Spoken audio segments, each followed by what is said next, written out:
Thank you for joining me in this episode of Super Memory with Duncan Irure.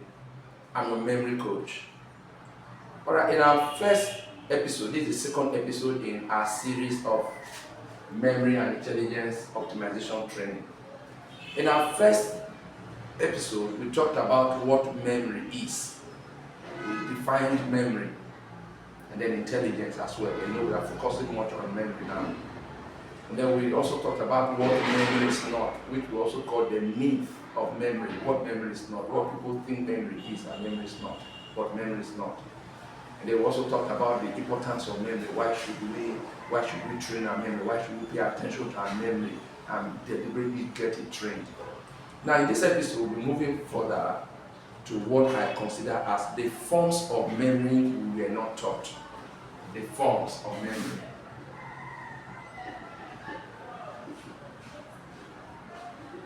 The forms of memory. Okay. In a way that we are not taught. You know, when we were growing, what we were only taught about memory is that memory has two forms, short and long. There are times they also say medium, long, short, medium, and long memory.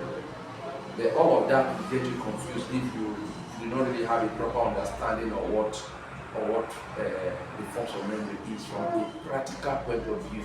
So what I want to share with you now is what the forms of memory from the practical point of view. Remember that memory is not a store. It's not a store or a space in the brain. It's a mechanism, like a device that helps you to store information in your hippocampus. Alright. So when we say, there are two forms of memory. When we say forms of memory, we're looking at what are the forms in which memory function. That's what we mean by forms of memory. What are the forms that memory takes when it's functioning? Alright? Memory practically functions in two forms. The first form is that memory function in terms of the length of time. Memory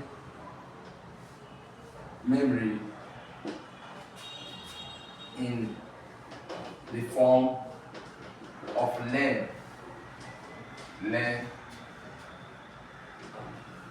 of time. So we can say memory based on time. Memory can take a form that is based on time. Then the second form is that memory also takes shape that is based on reminder or alarm. Memory takes two forms.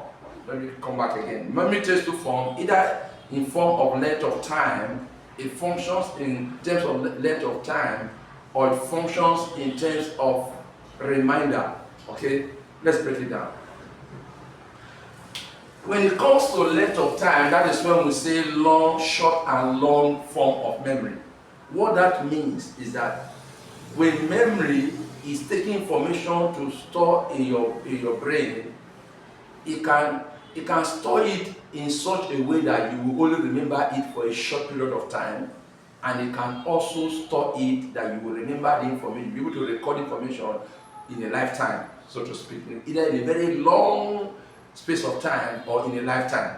So when memory is storing information in your brain in a manner that you can remember within a short period of time, maybe 1 week, 1 month, 3 months, or thereabout, we say that form of memory is what is short form of memory, or short is based on short term.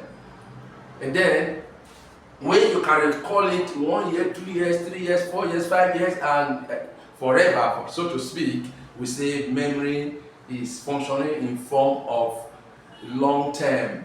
Okay, we're going to give a practical example of how your memory can function in terms of time, both short or long. Let's say, for instance, you have just a common number. Let's say the number is 7824. 7824. Now, if you want your memory to function, the form of memory to be short term, it means that you're going to memorize this number. You're going to keep this number in your mind. You're going to store it with your memory just with your disciplined imagination, with your mind's eyes. You just see the number and then you repeat it 78. See with your mind's eye, repeat it like several times, maybe 4 or 5 times. And then in the morning and then in the evening you do it again. When you do that, that number can stick because you are seeing it just like a camera. You are seeing it with your mind's eye, 7824 in the morning, in the evening. Maybe there is a number that is tied to a particular code. Maybe it's your password or maybe just anything you are tying it to and you want to keep remembering that number. Within a space of few months, your memory will go to store it and you'll be able to remember it. Alright. But if you want your memory to remember it for a very long time, what you do is that you convert the number to a shape in such a way that it's tied to something.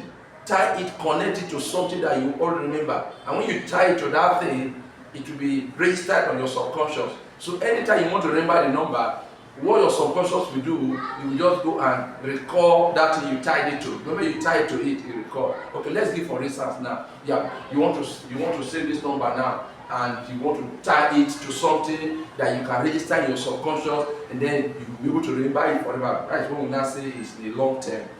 You just take the number. Okay, maybe the year you were born was 1978. Just remember the year, and then tie it to yourself. That would be your birthday. I was born 1978, for instance. And then you just remember, you just tie it to maybe one of your little, there's a young child that was born last year. Just remember the child. All you don't need to you can just tie it in such a way that both you and that little, you are just holding that child. And in your mind, that's how to save it. Me, 1978, this little child that was born a year ago, or you're carrying the baby, might not be your body because the baby a year old, he has just started walking. You can just carry the baby. Just see yourself carrying that baby. You are 1978, that baby is in 2024.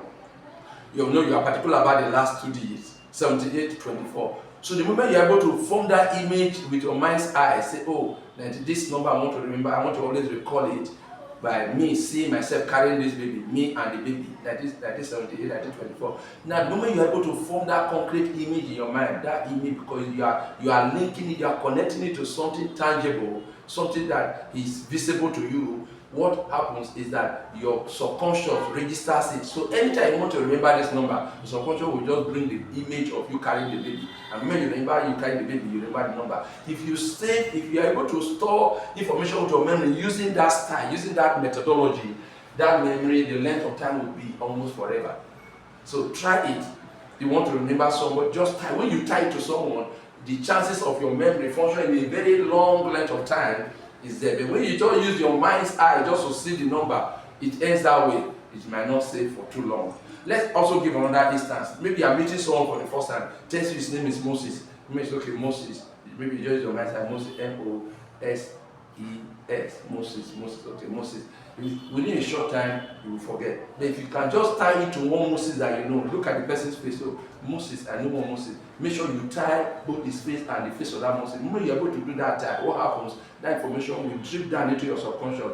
Anytime you see that person, your subconscious will produce that image of the two Moseses that you have tied together.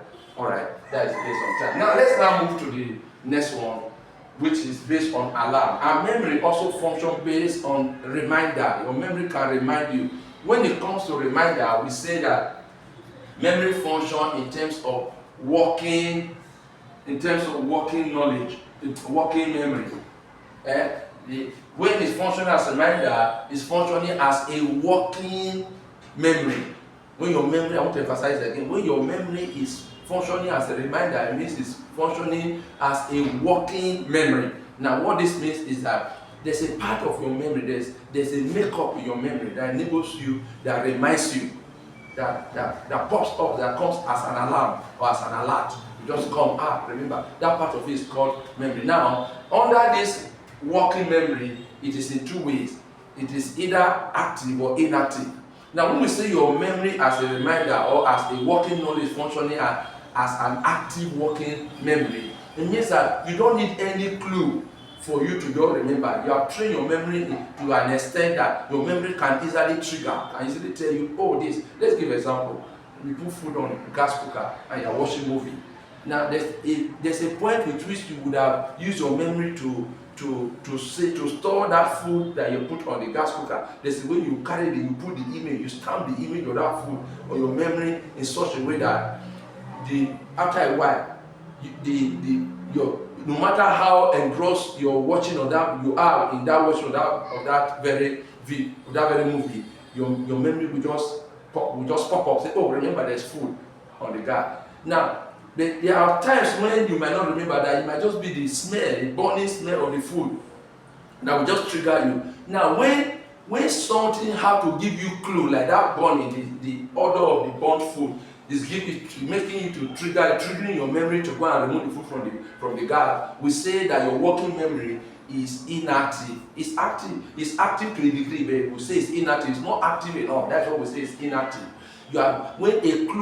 When your memory needs a clue for it to remember something, that your working memory is not active enough. But when you want to be active, that is when there's no clue coming. Let's give a very typical example. You put food on the gas, you want to watch movie. You know quite well that this movie can make you forget about the food. What do? As you are putting the food, begin to form a clear mental image with your memory, in your mind, that this food might get burnt, and create an extreme negative image of a possibility that could happen if this food gets burnt. Just form the image that, oh, this food, I did not remove it, and the whole house was full of smoke. It was almost an explosion in the house. When you form that negative image, because our minds are wired to remember negative things than positive things. Don't ask me why. That is how we are. Check it. You observe that each time you try to remember someone that hurt you, you remember more clearly than someone who have helped you. Our minds remember that you had an accident. You have a clearer picture of an accident than an easy and heat-free journey that you embarked on. And someone that is okay, how are you? If you are fine, say I'm fine. But you won't talk further. But if you are feeling so bad, maybe you have stomach ache. Someone asks, oh, this stomach ache, it maybe happened 2 days ago. The way you are going to describe it, you will emphasize it more than when there was no ache. There was no ache in your stomach. So what we are trying to say here is that our mind is wired to remember things that are very negative. So paint an extreme negative picture of how this food can eventually amount to maybe might get burnt. Paint that picture clear in your mind and go and watch on you. Paint it and repeat it. The moment you do that, what you are doing, you are making your memory to function as a reminder or as an active working memory. So these are the two forms of memory that memory uses to function. It's either function in terms of length of time, or in terms of short and long term, or it functions as a reminder in terms of active and inactive working memory. I want to encourage you today that you begin to pay attention to how you keep information in your mind, how you use your memory, and you see these two forms of memory working for you. You can actually explore your memory to work for you based on a very long term of time, and then you can also use your memory as a reminder if you are able to apply some of these rules or some of these examples that were actually highlighted. Some of these methods that we've already highlighted. So go and use it, and you see your memory becoming far better for you. When you want to save a number or save any information, tie it to something. That is how to make your memory to function in a very long term. And then you want your memory to function an alarm, create a negative picture of a possibility that could happen. Let's say your key, you are afraid you are keeping your car key somewhere, you are afraid that you might forget where you kept it. Paint a picture of fire, engulfing fire coming out of that very place, for instance. Oh, and the whole of that place catching fire. Don't paint one negative picture, and then your working memory is very active for you to serve as an alarm. Thank you for watching this episode. See you in our next episode.